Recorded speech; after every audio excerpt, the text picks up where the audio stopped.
कारगिल का युद्ध एक बड़ा भयानक युद्ध सी। उसले मुशर्रफ सी राष्ट्रपति उत्थों दे, साडी पिठ से छुरा खो पिया सी। साडे बहादुर जवानों ने जनरल कर्नल साहब सामने बैठे ने बड़ी बहादुरी दे नाल उहदा मुकाबला किया।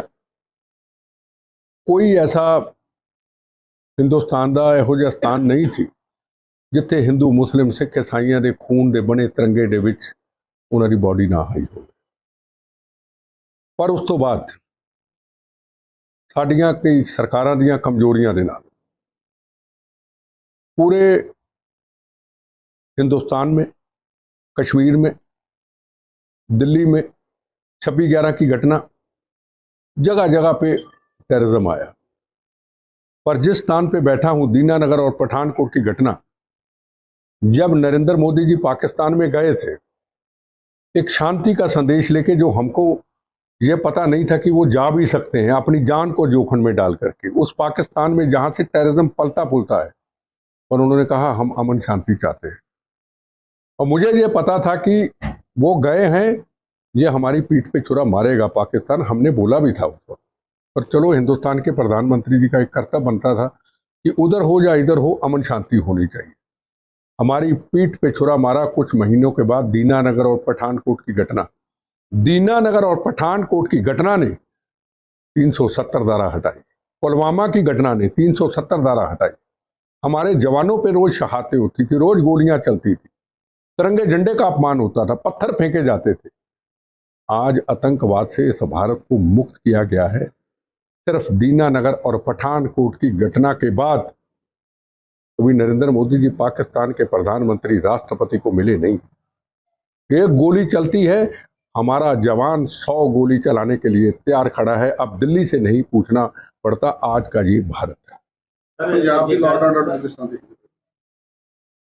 किस तरह का सवाल पूछ रहे हैं? जिस तरीके ना गैंगस्टरवाद पैदा हो गया, इंडियन रोज मर्डर हो रहा, रोज कितने गोली चलती। ये तैयार किसने किए थे पिछले 15 सालों में? हम पॉलिटिशियनों ने किए थे। हमारी गलतियों से पले पुले थे। 4 दिन में तो पले नहीं। ये गैंगस्टर, ये और कई ऐसी चीजें आज नहीं पली। ये पिछले 15 सालों में जो हम पॉलिटिशियनों ने राजनीति को एक धंधा बना लिया, अपने घर भरने शुरू किए। 36,000 बेगुनाहों की शहादत, हिंदू सिख 9 मास का रिश्ता, हिंदू सिख रोटी बेटी का रिश्ता। ठीक, कुर्बानियों के बाद हमने क्या कर्तव्य को पूरा किया? आज हमारी फोर्सेस, बीएसएफ के डीआईजी साहब सामने है, हमारी बहन सामने है। आज हमारी फोर्सेस मौत का कफन बांध करके, कड़क सर्दी, कड़क गर्मी के, बंदूक पकड़नी भी मुश्किल होती है, अपनी जिम्मेदारी को निभाते हैं। हमने जिम्मेदारी को क्या निभाया? यह सबसे बड़ा प्रश्न और सबसे बड़ा सवाल है। गैंगस्टर के बारे में अगर बात करेंगे, पंजाब पुलिस ने बहादुरी दिखाई है, गोली का जवाब गोली दिया है। कल मैं जवानों को मिलके आया, उनके शरीर पे गोलियां लगी, एक शुरुआत हो चुकी है। हमारी सीमाएं आज सुरक्षित हैं। ये आज का हमारा भारत है, हमारी फोर्सेस पूरा काम कर रही है। पर समस्या सबसे बड़ी ये है कि विदेशों के अंदर जो बैठे हैं, आज आपने पढ़ा होगा कनाडा के अंदर फायरिंग हुई, गैंगस्टर, टेररिस्ट, खालिस्तानी सब इकट्ठे मिल चुके हैं। हम पंजाब की सारी पॉलिटिकल पार्टियों को जो टेररिज्म को समाप्त करने के लिए, Congress, BJP, CPM, CPI, all political party जब पंजाब में अमन शांति लाने के लिए एक हुई थी, हमें अमन शांति चाहिए, हमें वोट नहीं चाहिए, हमें सत्ता नहीं चाहिए, हमें आज सबको एक होना होगा। बंदी ਸਿੰਘਾਂ ਦੀ ਰਿਹਾਈ ਦੀ ਮੰਗ ਉੱਠ ਰਹੀ ਹੈ ਜੀ। ਤੁਸੀਂ ਕਿਹਾ ਕਿ ਬੰਦੀ ਸਿੰਘ ਨਹੀਂ, ਮੌਤ ਦੇ ਸਦਾਗਰ ਲਿਖਣਾ चाहिए, ਕੀ कहना चाहिए? मैं ਤੁਹਾਨੂੰ पूछना चाहूँगा, जिन्होंने बेगुनाहों का कत्लेआम किया, जिन्होंने हमारे जवान शहीद किए, जिन्होंने जवान अपनी ड्यूटी निभाने वाले के परिवारों के परिवार खत्म कर दिए, ट्रेनों से निकाल करके सिख समाज के लोगों को छोड़ के हिंदू भाइयों को गोलियों का निशाना बना दिया ट्रेनों के अंदर। क्या किसी के हाथ में तरचूल था? क्या किसी के हाथ में बंदूक थी? क्या किसी के हाथ में कृपान थी? क्या किसी को मारने के लिए निकला था? अपनी माँ के लिए, अपने पिता के लिए, अपनी पत्नी के लिए, अपने बच्चों के लिए सुबह रोटी कमाने निकला था और ट्रेनों बसों से निकाल करके उन गोलियों का निशाना बना दिया। उनको क्या कहेंगे? बंदी सिख कहेंगे? मौत के सौदागर कहेंगे?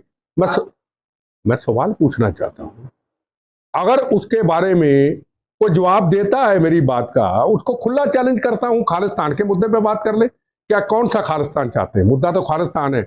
ये पठानकोट, ये बठिंडा, ये राजपुरा, ये खालिस्तान, ये खालिस्तान, खालिस्तान के मुद्दे पे बात कर ले। बंदी सिखों के बारे में कहना, ये बंदी सिख नहीं, ये मौत के सौदागर। आपने होर्डिंग लगाने हैं हरमंदिर साहब के बाहर, लगाइए। आप गुरुद्वारा साहब के बाहर होर्डिंग लगाइए, कोई आपको मना नहीं करता, पर उस पर यह लिखिए ये मौत के सौदागर थे, इन्होंने बहनों के सुहाग उजाड़े थे, इन्होंने बच्चों को यतीम किया था, इन्होंने खून की नदियां बहाई थी, लिख दो। और जो हरमंदिर साहब में हिंदू, मुसलमान, सिख, ईसाई दुनिया में आकर के नमस्तक करता है, पूरी दुनिया में सिख कौम किस लिए? यह सिख कौम सिखों के लिए नहीं है। यह दुनिया के बड़े इतिहासकारों ने कहा है, सिख कौम मानवता के लिए बनेगी, जिसमें हिंदू भी, मुसलमान भी, सिख भी, ईसाई थी, अपनी किरत कमाई, अपने खून पसीने की कमाई से नमस्तक करके गोलक में अपना गोलक में योगदान देता है। किस लिए? सिखी धर्म को प्रफुल्लित करने के लिए, जो मानवता का प्रतीक है, लंगर के लिए, एजुकेशन के लिए, सिखी स्वरूप को प्रफुल्लित करने के लिए। वो हम वकीलों को देंगे, मौत के सौदागरों को बचाने के लिए 1 घंटे की फीस लेता है वकील, 20 लाख, आपके खून पसीने का पैसा। इसको क्या कहोगे? बंदी सिख। आज शहीद आजम भगत सिंह, इनको पता नहीं है, कहने वाले शहीद भगत सिंह की फोटो हटा दो, शहीद भगत सिंह आतंकवादी था, ये कहते हैं। भगत सिंह की तस्वीर आज पूरे हिंदुस्तान के कोने कोने पे जाता हूं, पंजाब कम होता हूं, हिंदुस्तान के गांव गांव में लोग बुलाते हैं, जहां भी गाड़ियों का काफिला निकलता है, भगत सिंह। सबने अपनी विरासत शहीदों ने भगत सिंह को दे दी। भगत सिंह अमर है, भगत सिंह आज भी हमारे दिल में है। क्या कहना चाहेंगे फिर जो बोल रहे हैं कि जो शहीद भगत सिंह जो है वो आतंकवादी है, इसकी तस्वीर जो है अजायबघर से हटानी चाहिए? इसके बारे में मैं कहता, हाँ, मैं जवाब देता हूं। अजायबघर साहब, मेरा घर बिल्कुल पास है अजायबघर साहब, हम भी जाते थे, दिन में 2-2 बार जाके बैठ के उन योद्धों की तस्वीर देखते थे, उनके हथियार देखते थे। इन्होंने कौम के लिए नहीं, मजलूमों के लिए शहादतें कुर्बानी दी थी, उनके हथियार अभी भी वहां पे हैं। मौत के सौदागरों की जब तस्वीरें लगाई जाएं, उसमें भगत सिंह जी की तस्वीर हो, उसमें बंदा बहादुर जी की तस्वीर हो, उसमें महान हरि सिंह नलुआ, महाराजा रंजीत सिंह की तस्वीर हो, मैं कहता हूं बिल्कुल आप अजायबघर में मौत के सौदागरों की तस्वीरें लगा लीजिए। भगत सिंह, महाराजा रंजीत सिंह, जिनका काबुल कंधार तक राज था, उस वक्त मुगल भी कहते थे, माँ कहती थी बच्चा सौ जा, हरि सिंह नलुआ आया फौज का जर्नैल। वहां उनके हटा करके सरकार को कहते कि नया अजायबघर साहब बना दो, 1 मिनट बना दो, और उस अजायबघर में उन योद्धों की तस्वीर लगा दो, जो मौत के सौदागर हैं, उनकी तस्वीरें वहां लगा करके लिख दो, ये मौत के सौदागर थे, ये कौम का अपमान किया था, लगा दो। हम क्या कहते हैं मत लगाओ, पर उनका जो उन्होंने कर्म किए हैं, वो कर्मों के साथ, जो उन्होंने मानवता के लिए कर्म किए, उन कर्मों के साथ तो मत जोड़ो। ਮਨਿੰਦਰ ਜੀ ਸਿੰਘ ਬਿੱਟਾ ਦੀ ਸੋਚ ਦਾ ਕੀ ਹੈਗਾ ਕਿ ਅੱਤਵਾਦੀਆਂ ਚ ਤੇ ਗੈਂਗਸਟਰਾਂ ਚ ਕੀ ਫਰਕ ਸਮਝਦੇ ਨੇ ਆਪਣੀ ਸੋਚ ਦਾ? देखो, आज गैंगस्टर और टेररिस्ट एक हो चुके हैं, बड़ा सस्ता सौदा हो गया। 50,000 कीमत, 50,000 रुपया दो, मूसे वाले का कत्ल आपके सामने है, 50,000 दो, पूना से आदमी पकड़ो, बॉम्बे से पकड़ो, कहीं से पकड़ो, ये खतरनाक एक माहौल चल पड़ा। और इसकी तारे कनाडा में है। हमारी फोर्सेस तो पूरी ड्यूटी दे रही है, फोर्सेस ड्यूटी दे रही है, पॉलिटिकल पार्टियां ड्यूटी क्यों नहीं देती? हम बगैर वर्दी पे जिम्मेदारी निभाते हैं, जवानों के लिए, शहीद हो जाते, परिवारों के लिए, पूरे देश में जाते। हमें को राजनीति नहीं करनी, हम राजनीतिक नहीं है। बाकी पॉलिटिकल पार्टियां जिम्मेदारी क्यों ना उठाएं? हर चीज फोर्सेस की है कि फोर्सेस सब कुछ करे। मैं पूछा फर्क की समझना? फर्क एक है, अब गैंगस्टर और टेररिस्ट एक हो चुके हैं। खालिस्तानी गल की जाए तो पंजाब सरकार ने कहा गैंगस्टਰਾਂ ਨੂੰ ਮੁੱਖ ਧਾਰਾ ਚ ਲਿਆਉਣ ਦੀ, ਜਿਹੜੇ ਗੈਂਗਸਟਰ ਮੁੱਖ ਧਾਰਾ ਚ ਆਣਾ ਚਾਹੁੰਦੇ ਨੇ ਉਹਨਾਂ ਦੀ ਪੰਜਾਬ ਸਰਕਾਰ ਮਦਦ ਕਰੇਗੀ। ਫਿਰ ਬੰਦੀ ਸਿੰਘ ਜਾਂ ਫਿਰ ਅੱਤਵਾਦੀ ਜਿਹੜੇ ਮੁੱਖ ਧਾਰਾ ਚ ਆਣਾ ਚਾਹੁੰਦੇ ਨੇ, ਫਿਰ ਸਾਡੀਆਂ ਸਰਕਾਰਾਂ ਉਹਨਾਂ ਨੂੰ ਕਿਉਂ ਨਹੀਂ ਮੁੱਖ ਧਾਰਾ ਚ ਲਿਆਉਣਾ? देखो जी, ये सरकारों के क्या काम है, सरकार देखे। नहीं, मैं ਤੁਹਾਨੂੰ ਪੁੱਛਿਆ। मैं आपको कहता हूं, जिन्होंने बेगुनाहों का कत्लेआम किया है, जिन्होंने कानून को तोड़ा है, जिन्होंने मानवता को मारा है, उनके खिलाफ सख्त कार्रवाई होनी चाहिए। हम कानून को नहीं वो तो दोनों फिर आपने बराबर बोल दिया ना, आतंकवादी और गैंगस्टर। तो गैंगस्टर को तो बोल रही है मुख्यधारा में लाएंगे, लेकिन फिर उनको क्यों नहीं लाना चाहते? देखो, मैं आपको फिर कहूं, कानून अपना काम करे। जिन्होंने बेगुनाहों का कत्लेआम किया है, जिन्होंने बहन के सुहागों को उजाड़ा है, उनको सजाएं मिलनी चाहिए। सजा नहीं दोगे तो फिर और बनते जाएंगे। बेटा जी, कानून ने तो अपना काम किया है, बाकी सिख सालों से जेल में बंद पड़े हैं। जो भारतीय संविधान ने सजा दी है उनको, वो सजा भुगत चुके हैं। सजा भुगतने के बाद भी सरदार साहब मेरी बात, मैं गल सुनना, मैं तुहाडी गल दा जवाब देना। हाँ बोलो तुसीं, मैं तुहानूं जवाब देना। मैं कह रहा कि वो सजा भुगतने के बावजूद जेल के अंदर बंद ने, तीव्र राइट नहीं बनता जेल तो रिहा। अच्छा, तो जेड़े लोग शहीद हुए कभी उनके घर में गए आप? ना मैं आपने सवाल पूछने का अधिकार है, मुझे सवाल पूछने का अधिकार नहीं। मैं आज शहीद, ये जो शहीद हुए आज, सरदार साहब मेरी बात गल सुनो ना, मैं तुसी मेरे सवाल का जवाब दो। मैं कह रहा भी भारत संविधान ने जो सजा दी है उन्होंने, वो सजा भुगत चुके ने। कड़ी भारत ने सजा दी भुगत चुके। दविंदरपाल भुल्लर जिसने दिल्ली में ब्लास्ट किया मेरे ऊपर, ऐदा नहीं मेरे नाल ऐदा नहीं गल कर सकते। मेरे नाल जे तुसी सिद्धा कह रहे मैं खालिस्तान जिंदाबाद, तुसी कह रहे हो फिर मैं तुहाडी कोई नौकरी करदा जवाब दें, तुसी जेड़ा मैं तुहानूं कहना तुसी जवाब दिओ। पीसी कर रहे हो ना, मैं चल रहा, तुसी मैनू सवाल का जवाब दिओ ना। जिन्होंने 38 लोगों को दिल्ली में शहीद किया, उन विच ना बोलियो, बेगुनाह लोगों को मार दिया है ना, उसके लिए दविंदरपाल भुल्लर को फांसी की सजा हो जाती है, ठीक है ना। उसके बाद सारी पॉलिटिकल पार्टियां उनको बचा देती हैं। क्या वो क्या है, कातिल नहीं है? क्या वो कातिल नहीं है? उसको छोड़ दिया जाए क्या? छोड़ना या रखना हाँ, उनका काम है ना। कानून ने तो अपना काम किया ना। कौन सा कानून का काम किया? नहीं, अब जो भारतीय संविधान है, भारतीय कानून, उसको नहीं मानते आप? क्या आप क्या कहना चाहते हैं? मैं कह रहा हूँ आप किया, ठीक है, गुनाह किया उन्होंने, निर्दोष लोगों को उन्होंने मारा। भारतीय संविधान ने सजा दी उनको। क्यों? कोई उनकी, देखो बात सुनो, उसको आप बंदी सिख कहोगे या मौत के सौदागर कहोगे? मैं आपको सवाल पूछना चाहता हूं। अरे मैं आपको सवाल पूछ, मैं वो बात नहीं कर रहा, मैं बात कर रहा हूं। अरे आप वो बात नहीं कर रहे, मैं आपकी, आप मौत के सौदागर कहोगे या नहीं कहोगे? जिन्होंने बहनों के सुहागों को उजाड़ा, बच्चों को यतीम किया, ट्रेनों से निकाल करके बेगुनाह लोगों का, मौत के सौदागर कहोगे या बंदी सिख कहोगे? आप एक पत्रकार हो, जवाब दो। मौत के सौदागर थे, जब सजा भुगत दिया उन्होंने, अपनी की सजा भुगत दिया, फिर भी आप फिर आप दोबारा सवाल पूछो, क्या उन मौत के सौदागरों को सजा होनी चाहिए या छोड़ना चाहिए? पूछो, मैं जवाब देता हूं। सजा तो ऑलरेडी भुगत चुके हैं वो। कौन सजा? वो तो सजा के बाद जेल में बंद है ना। मतलब तो ये इस बात क्या है, उसको जबरदस्ती बंद करके रखा है। हाँ तो है, ऐसा ही है ना, ऐसा ही है। इसी की बात आप किसी शहीद परिवार के घर गए हैं जिनको शहीद किया? आप कभी गए हैं? शहीदों के प्रोग्राम पे आए हूँ। अरे आप प्रोग्राम पे आए तो सवाल पूछ रहे, कारगिल का सवाल पूछो ना। अरे कारगिल के शहीदों का सवाल पूछो ना, दीनानगर में जो शहीद हुए उनका सवाल पूछो ना। ये बंदी सिख कहां से आ गए? एक मिनट, ना पाजी, ना,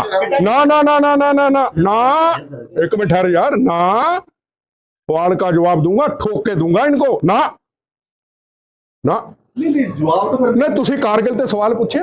BSF ਦੇ ਆਫੀਸਰ ਆਏ, ਸਾਰੀ ਫੋਰਸਿਸ ਆਈ, ਤੁਸੀਂ ਕੋ ਉਹਨਾਂ ਨੂੰ ਸ਼ਰਧਾਂਜਲੀ ਦਾ ਸਵਾਲ ਪੁੱਛੇ? ਇਹਨਾਂ ਨੇ ਸਭ ਤੋਂ ਪਹਿਲਾਂ ਇਹਨਾਂ ਨੇ ਆ ਕੇ आप आके चढ़ गए बंदी सिख, ज्यादा हमदर्दी है मौत के सौदागरों की? मैं कहा सुनो मेरी गल, और मेरी सुनो ना, बेगुनाहों के कातिलों के खिलाफ, मौत के सौदागरों के खिलाफ लड़ता हूं, लड़ता रहूंगा। बम गोलियां 10 चले 20 चले खाए हैं, आखिरी सांस तक लड़ूंगा। ये मौत के सौदागर थे हैं, और लड़ूंगा। और पूछ लो सवाल, ਹੁਣ साइड पे हो जाओ ਤੁਸੀਂ। एक मिनट ठहर जा यार। सिख धर्म की बड़ी तारीफ की, ਆਪਾਂ ਵੀ ਉਸ ਗੱਲ ਨੂੰ ਸਮਝਦੇ ਹਾਂ ਕਿ ਸਿੱਖ ਕੌਮ ਬਣੇ ਕਦ ਲਈ। ਸਿੱਖਾਂ ਦੀ ਸਿਰਮੌਰ ਸੰਸਥਾ ਜਿਹਨੂੰ SGPC ਕਿਹਾ ਜਾਂਦਾ, ਜਦੋਂ ਅਕਾਲ ਤਖਤ ਸਾਹਿਬ ਦੇ ਜਥੇਦਾਰ ਵੀ ਉੱਠ ਕੇ ਗੱਲ ਕਹਿੰਦੇ ਆ, ਉਹਨਾਂ ਦੇ ਕੇਸ ਲੜਨ ਦੀ ਗੱਲ ਕਰਦੇ ਆ, ਜਾਂ ਫਿਰ ਬੰਦੀ ਸਿੰਘਾਂ ਦੀ ਰਿਹਾਈ ਦੀ ਗੱਲ ਕਰਦੇ ਆ, ਉੱਥੇ ਫਿਰ ਕੀ ਸਟੈਂਡ ਰਹਿ ਜਾਂਦਾ ਕੌਮ ਦਾ ਤੇ ਤੁਹਾਡੇ ਲਈ?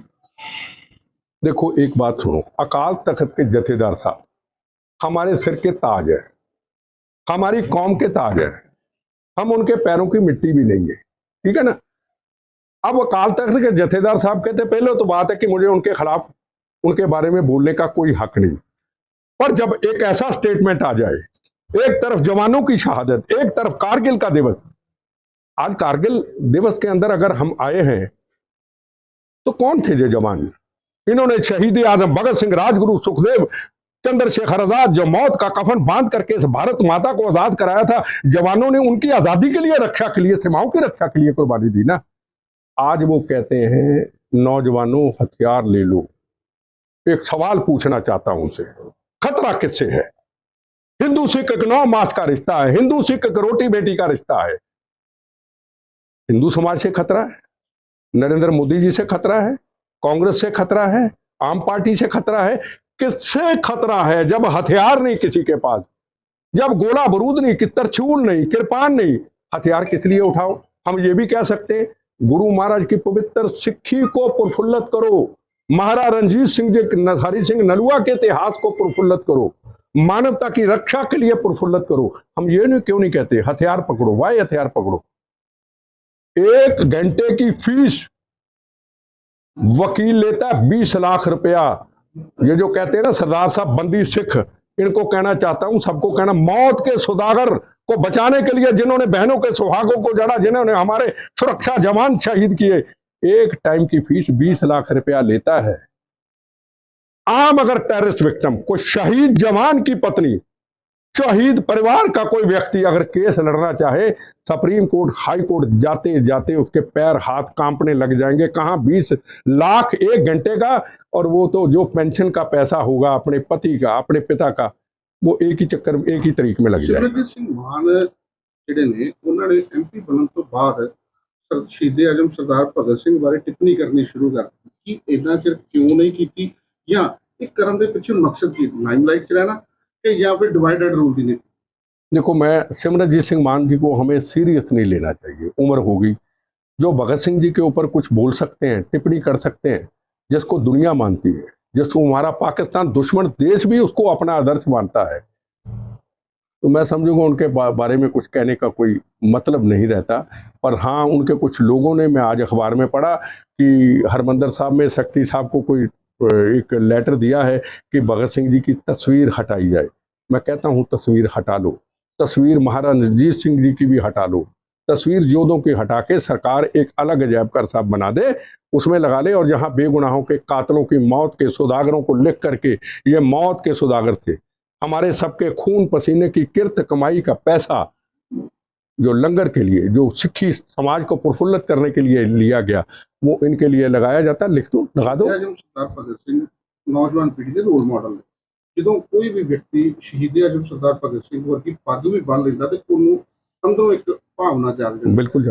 ਕੀ ਸਮਝਦੇ ਹੋ ਮੈਸੇਜ ਜਾਏਗਾ ਸਾਡੀ ਨੌਜਵਾਨ ਪੀੜ੍ਹੀ ਲਈ ਜਦੋਂ ਇੱਕ ਲੀਡਰ ਉੱਠ के मेंबर पार्लियामेंट कहे कि नहीं, मेरी बात सुनो, ये गलतफहमी में इनको पता नहीं, भगत सिंह पंजाब के नहीं थे। भगत सिंह आज दुनिया में एक आदर्श है। मैं बताया ना, मैं पूरे देश में जाता हूँ, इसमें हमारी पगड़ी पे दाग लग रहा है। इन्होंने हमारी पगड़ी पे दाग लगाया ये स्टेटमेंट देके। भगत सिंह हिंदू, मुसलमान, सिख, ईसाई का एक आदर्श थे और आज भी अमर है, हमारे बीच में है। तो इन्होंने हमारी सिख कौम पे दाग लगाया। ये तो अकाल तख्त के जथेदार साहब को इसके ऊपर, गुरुद्वारा प्रबंधक कमेटी को इसके ऊपर एक्शन लेना है।